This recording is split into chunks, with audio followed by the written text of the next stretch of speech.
ദൈവത്തിന്റെ പരിശുദ്ധമായ നാമം വാഴ്ത്തപ്പെടുമാറാകട്ടെ. രൂത്തിന്റെ പുസ്തകം 3-ാം അധ്യായം 18-ാം വാക്യത്തിൽ, മകളെ, ഈ കാര്യം എന്താകുമെന്നറിയുവോളം നീ അനങ്ങാതിരിക്കുക.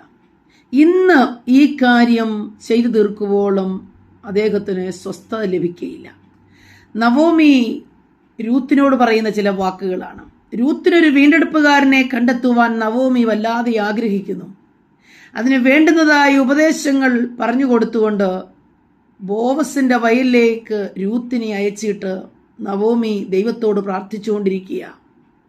മടങ്ങി വരുമ്പോൾ 6 ഇടങ്ങഴി യവവുമായി മടങ്ങി വന്നിട്ട് തന്റെ മരുമകളായ രൂത്ത് പറയുന്നു, ഇപ്പോൾ നീ പോകുക, ലഭിച്ചിരിക്കുന്നതായ നന്മയുമായി നീ ഭവനത്തിലേക്ക് പോകുക. മറ്റൊരു വീണ്ടെടുപ്പുകാരൻ നിനക്കുണ്ട്, ഞാൻ അദ്ദേഹത്തോട് സംസാരിക്കാമെന്ന്. എന്നാൽ പ്രാർത്ഥിക്കുന്ന നവോമിക്ക് ഹൃദയത്തിലൊരു ഉറപ്പുണ്ട്, ബോവസ് തന്റെ വീണ്ടെടുപ്പുകാരനായി മാറും. നവോമി പ്രത്യാശയോടെ ഒരു പ്രവചനം പ്രവചിക്കുകയാണ്. ഇന്ന് ഈ കാര്യം തീർക്കുവോളം അയാൾ സ്വസ്ഥമായിരിക്കയില്ല.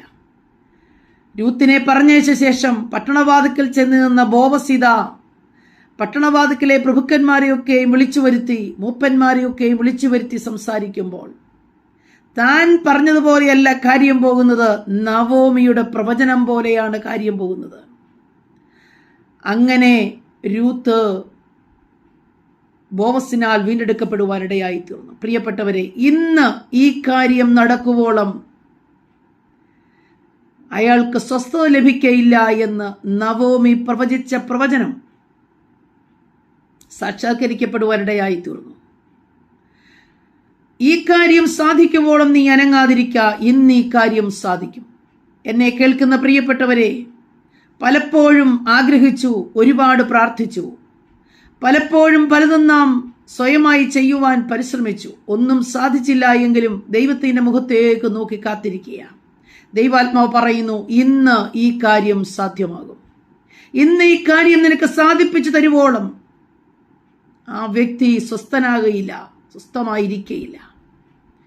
രാവിലെ എന്നെ കേൾക്കുന്ന പ്രിയപ്പെട്ടവരെ, നാളുകളായി പ്രാർത്ഥിച്ചുകൊണ്ടിരിക്കുന്ന, ആഗ്രഹിച്ചുകൊണ്ടിരിക്കുന്ന ഒരു ദൈവീയ വിടുതൽ ഇന്ന് വരും. ഇന്ന് അത് സംഭവിക്കും. അതിനായി പൂർണ്ണമായി സമർപ്പിക്കാം. ദൈവം നമ്മെ അനുഗ്രഹിക്കട്ടെ.